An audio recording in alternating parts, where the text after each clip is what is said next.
Kami mengunjungi salah satu rumah tua di antara banyaknya bangunan tua di desa ini. Diperkirakan rumah ini dan rumah tua lainnya sudah ada di tahun 1910-an atau bahkan mungkin sebelum tahun tersebut. Dari hasil eksplor kami, diperkirakan lebih dari 10 rumah tua yang ada di desa ini dan konon dulunya kemungkinan merupakan peninggalan dari Mbah Haji Abdurrahman.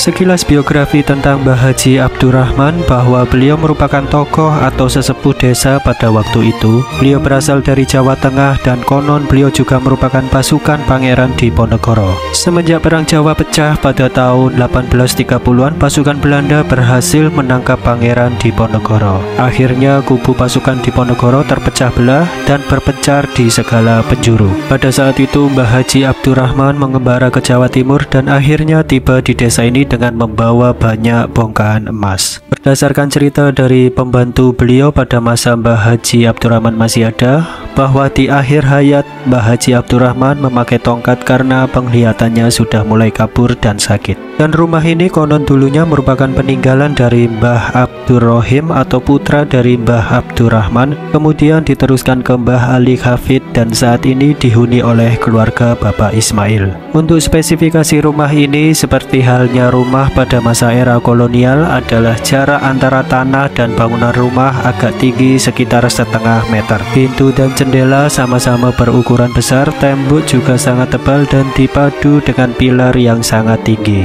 Untuk atap plafon juga masih seperti dulunya berupa anyaman bambu. Untuk teralis pada jendela juga masih dari besi. Untuk pintu juga terdapat dua lapis, yaitu untuk lapisan pertama dari papan dan lapis kedua terdapat kaca bening. Ciri khas yang lain dari rumah klasik zaman dulu yaitu memiliki ruangan dan pintu tersendiri yang menonjol ke depan. Kamar ini bermaksud sebagai tempat tamu menginap ketika pulang terlalu larut. Hal tersebut mengingat pada zaman dahulu mobilisasi masyarakat masih terbatas karena minimnya moda transportasi, terlebih jika di malam hari. Dilanjut untuk sisi rumah sebelah kanan terdapat gapura unik dengan logo semacam daun. Hal ini kami teringat sewaktu mengunjungi rumah Mas Suher. Terdapat lemari bergaya Art Nouveau tahun 1890 sampai 1910-an yang memiliki bentuk logo serupa. Untuk kalian yang belum tahu, bisa tonton video kami sebelumnya dengan judul Jejak Sejarah Deretan Bangunan Tua Kesamben yang part 2. Menurut Bapak Ismail, dahulunya tempat ini terdapat bangunan rumah juga dan dipergunakan sebagai lumbung padi, sedangkan untuk sisi timurnya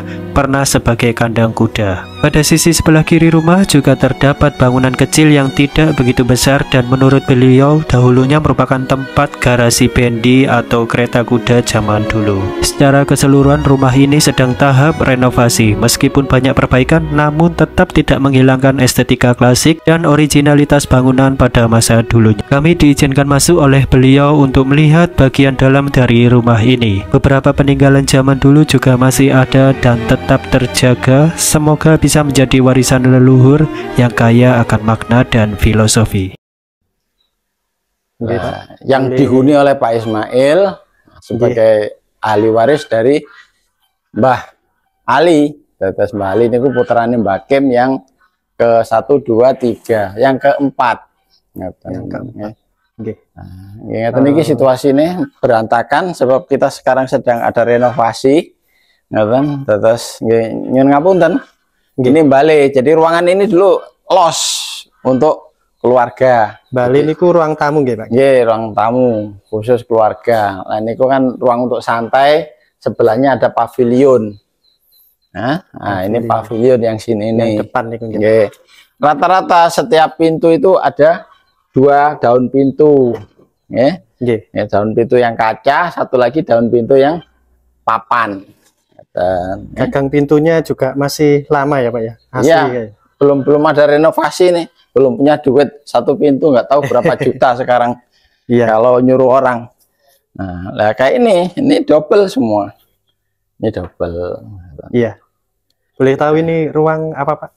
Nah, kalau ini istilahnya kampungan kalau orang sini ya, orang ya, maksudnya berkumpulnya kerabat terdekat. Kan gitu ya. Iya. Kalau di sana tamu umum istilahnya gampangannya begitu. Nah, terus masuk sini juga ini sama ini loh, pintunya juga belum bisa memperbaiki. Jadi pintunya mesti double setiap kamar. Iya. Nah, jadi mbah saya dulu pertama dibuatkan rumah itu hanya sampai sini. Ini terakhir itu di sini. Nah, tapi setelah apa mbah bisa banyak putra, terus apa itu nambah lagi satu kamar di belakang sini. Gitu. Ngapunten Pak, yang sebelah sini kamarnya kayaknya agak pendek. Iya. Apa ada sebelumnya agak filosofinya atau gimana? Oh itu, ini ini dulu zaman mbah mungkin khusus kamar untuk makan. Oh, ya gitu. Ruang makan. Untuk makan khususnya mbah gitu. Biasanya kan dulu itu kalau makan itu nunggu yang sepuh dulu baru makan. Kita orang kecil nih baru boleh makan. Ya, bukannya yang kecil biar makan dulu, selera makannya banyak, biar semangat ya. Ini situasi kayak gini ini masih berantakan semua. Ini dapur ya Pak ya? Ya, ini aslinya bukan dapur, istilahnya banyak kampungan-kampungan itu ya. Iya, masih. Gitu. Ini kamar mandi belum ada, jadi ini buntu. Ini tambahannya mbah. Iya. Saya dari Mbah Buyut gitu. Ya. Nah, terus kalau dapur keluar dari pintu yang ini. Iya. Jadi dapur itu ada di sini.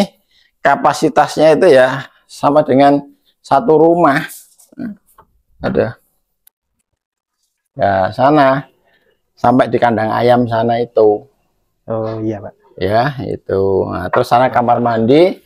Kalau sini dulu untuk para orang kerja itu istirahat di sini bisa gitu waktu itu. Nah, sana dikit keluarkan dikit kameranya. Nah terus kalau yang rumah yang itu Pak? Kamar mandi itu. Oh kamar mandi. Sekarang difungsikan sama tetap kamar mandi sama WC. WC itu dulu belum ada WC. Saya kecil itu kalau buang air besar itu ke sungai kok. Oh, di kalau belakang. Yang seperti tandon itu Pak? Nah, tandon itu baru bikin itu sekitar tahun 80-an berapa itu. Iya. 90 sekian. Nah, tandon itu sekitar itu 90-an sekian. Masih baru ya berarti. Belum lama. Terus yang di depan ini dulunya sebagai apa Pak? Itu dapur.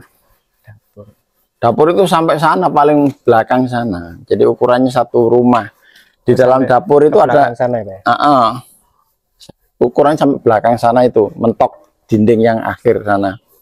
Iya. Ya, berarti dulu ada gentengnya Pak? Ada pakai genteng, makanya kayunya ini sekarang kita manfaatkan untuk ini sebagian karena ini udah rusak gitu. Jadi ini hasil copotan dari yang bongkaran dari itu ya. Adik-adik juga ada yang pakai, bukan saya semua yang pakai ya. Iya. Itu pakai genteng. Jadi sebelah pinggir tembok sana dulu itu tempat lesung. Lesung itu numbuk padi. Lesung numbuk padi. Oh iya, saya tadi sempat ke situ Pak. Ada semacam besi zaman tua dipakai untuk apa ya? Oh, besi itu bukan, itu baru itu. Udah cuma karatan aja. Oke. Ada memang. Berarti bukan peninggalan. Bukan. Itu toh yang nempel itu di anu itu toh. Yang ini. Maaf. Yang itu Pak. Apa itu? Oh ini, iya itu bukan besi itu. Semacam tungku apa untuk naruh barang. Tapi dari zaman dulu. Iya dari ini dari zaman Mbah Yuk dulu ini. Iya. Ini. Iya. Nah ini. Ya itu yang saya maksud Pak. Ini bisa dipakai untuk tempatnya pot bunga segala ini. Oh. Gitu. Itu. Nah, kalau di sini dulu lesung, ini batasnya sini nih, dinding yang itu. Lesung. Dinding itu temboknya ya Pak. Tembok itu sampai ke sini itu untuk istilahnya numbuk padi. Terus disosok pakai tempe gitu. Duk kadang-kadang kotean gitu orang-orang kalau anu dulu itu. Saya masih menangi kok, masih inget itu. Masih kecil ya Pak ya? Iya, saya kecil sekali. Lampunya juga lampu oblek, zaman itu belum ada lampu kayak sekarang ini. Iya. Nah, barangkali ada lagi benda peninggalan zaman dulu Pak. Ya ada yang namanya lampu gaspon itu, kita lihat di dalam, saya simpen aja. Iya. Tapi kalau di rumah yang barat sana nggak tahu masih gantung apa enggak itu. Oh, saya rumahnya Mas Suhel sana. Nggak dikasih lihat ya? Iya. Yang boleh ditunjukkan aja Pak, yang nggak boleh nggak bisa. Ini lemari ya, tinggalannya Mbah dari dulu posisinya di sini. Iya. Nah, ini lampu gaspon. Lampu gaspon. Dulu gantungnya di sini nih. Di tengah sini nih. Di depan ruang tamu itu ya, Pak? Iya, di ruang tamu itu ada yang dua. Jadi ini dua, ini ada dua. Beda sekali. Ini kan untuk ruangan sini. Iya. Terus yang ruangan itu juga ada. Dua kok ingat saya. Terus paling belakang juga ada. Tapi instalasinya kan pakai kawat tembaga, bukan kawat tembaga, pipa tembaga. Iya. Nah, contoh tangkinya itu ada di rumah barat itu, nggak di sini. Berarti pakai minyak tanah, Pak? Bensin. Oh, bensin. Bensin zaman itu pakai kaos, pakai bensin. Iya. Gitu. Nah, kayak gini nih anunya. Nah, ini anunya apa? Itunya apa? Sumbunya ya, Pak ya? Bukan, dari sini ada spuyer, terus di sini ada sumbunya. Oh. Macam kaos, bukan sumbu, kaos. Kaos. Yeah. Putih itu, Pak. Ya putih itu. Oh iya. Ya. Itu. Nah, ini kan paling atasnya sini. Nah, gini nih. Oh. Tapi panjang, Pak. Iya. Makanya rumahnya tinggi. Iya. Ya ini sisa-sisa dari yang Mbah sebagian ayah bagikan, berikan ke dokter itu. Ya, Samsul namanya. Ya, kayak ada model gini nih. Ini ya. Ini mungkin ruang sini, terus ini yang paling belakang saya udah lupa. Nah, berarti setiap ruangan ada ya, Pak ya? Ada ininya. Gitu. Ya, setiap ruangan. Iya.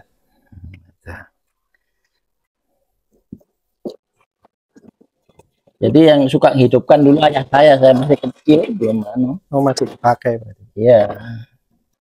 Waktu sunatnya adik saya itu juga gitu. Tapi rata-rata kita sunatnya itu waktu masih bayi. Oh.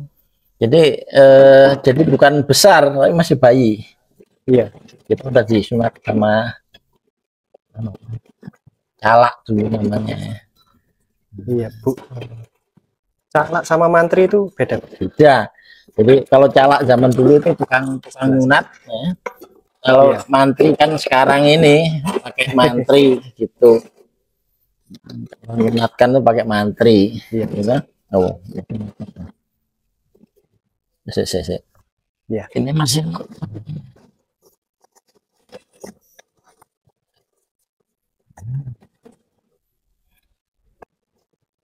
aduh, ya masuk. Ya. Almarnya juga beda, nggak pakai engsel ini deh. Oh iya. Nah ini nggak ada engselnya tuh. Iya. Coba saya buka. Lah, nih nggak ada engselnya. Nah. Oh iya. Ya, nggak ada engsel.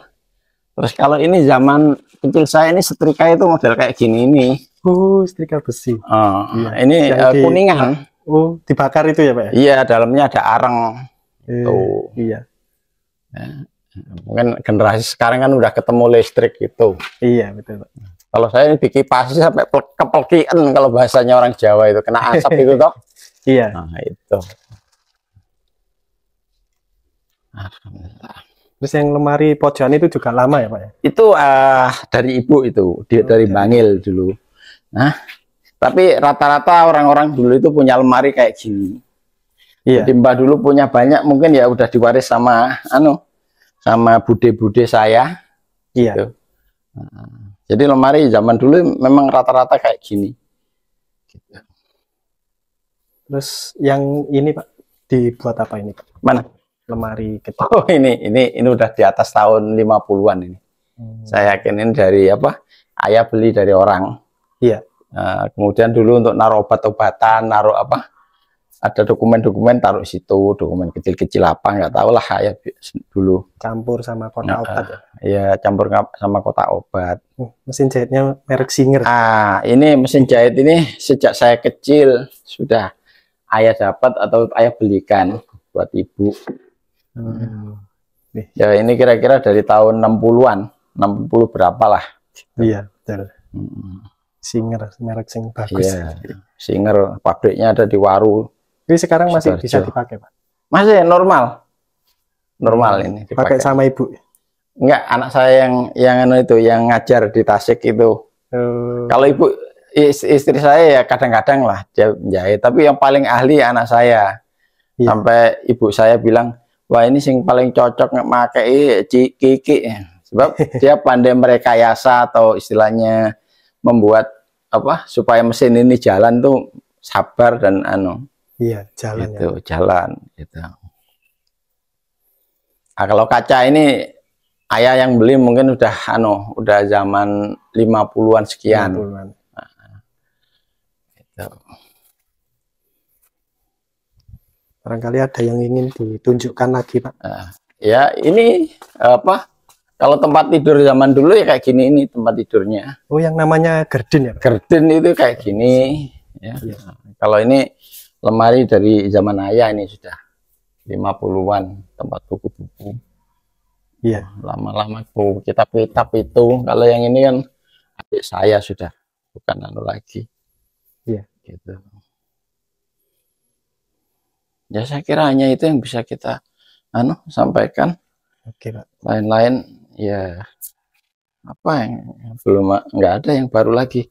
Iya. Gitu. Ini meja rias ya, Pak ya? Ini meja rias. Ya. Sudah dari dulu, Pak. Ini termasuk versi lama. Ada kawan suruh ganti, ya udah saya ganti gitu. Cuma kacanya juga mestinya ini kaca pakai pinggul. Jadi di sini nih biasanya kayak lemari yang sana tadi itu. Kacanya kan pinggul. Paham maksudnya pinggul itu? Tebal apa, Pak? Nggak. Ada kayak gini nih. Oh. Iya dah, beda dah. Kayak timbul gitu, Pak ya? Iya, jadi kayak gini. Pinggulnya. Ini lah, beda. Iya, betul, Pak. Alhamdulillah. Jadi kalau yang barang-barang lama dan itu rata-rata ada pinggulnya. Iya.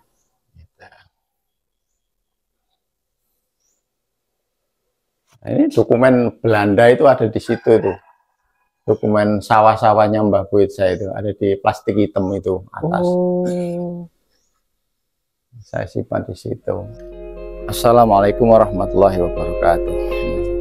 Harapan saya sebagai penutup video ini, saya berharap semoga generasi penerus NKRI, ya, NKRI itu adalah dari bapak kita para pejuang ulama yang terdahulu, namanya Bapak Muhammad Nasir, bahwa NKRI adalah atas perjuangan beliau, ya, yang banyak saudara-saudara kita belum paham, bahwa kehidupan ini selalu berubah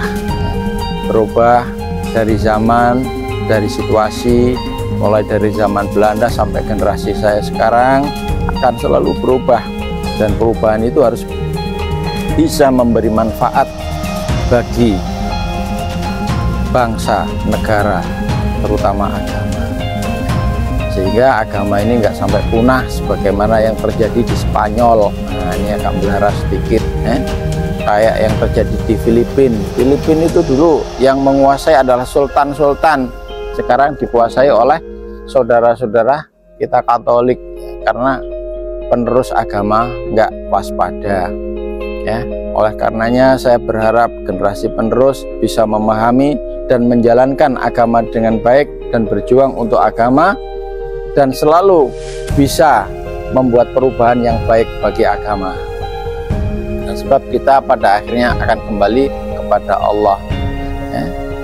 Kita pasti akan mati, setiap yang bernyawa pasti akan mati dan pasti akan kembali kepada Allah. Tsumma ilaina turja'un. Ya, banyak ayat-ayat Allah yang mengatakan tsumma ilaina turja'un. Apapun yang kita perbuat akan kembali kepada Allah. Sehingga mari kita tutup akhir daripada mengikuti perubahan, menjalankan perubahan, kita menjadi bagian perubahan yang baik, ya.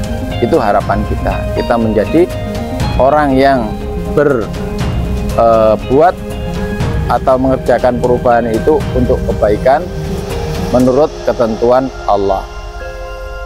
Monggo kita berdoa, Rabbana atina fid dunya hasanah wa fil akhirati hasanah wa qina adzabannar. Satu lagi, Rabbana ghfirli wali walidayya walil mu'minina yauma yakumul hisab. Ini doa kita mendoakan semua yang mukmin, saudara-saudara kita dari mulai awal agama Allah turunkan sampai akhir zaman nanti, para mukminin selalu mendapat ampunan dari Allah. Dan itu adalah doa daripada Nabi Ibrahim yang ada di dalam Al-Quran, sehingga kita nggak perlu mengabsen satu persatu, cukup Rabbana ghfirli wali walidayya walil mu'minina yauma yakumul hisab. Semoga video ini bisa memberi manfaat bagi penerus agama kita dan penerus generasi NKRI. Subhana rabbika rabbil izzati amma yasifun wa salamun alal mursalin walhamdulillahi rabbil alamin.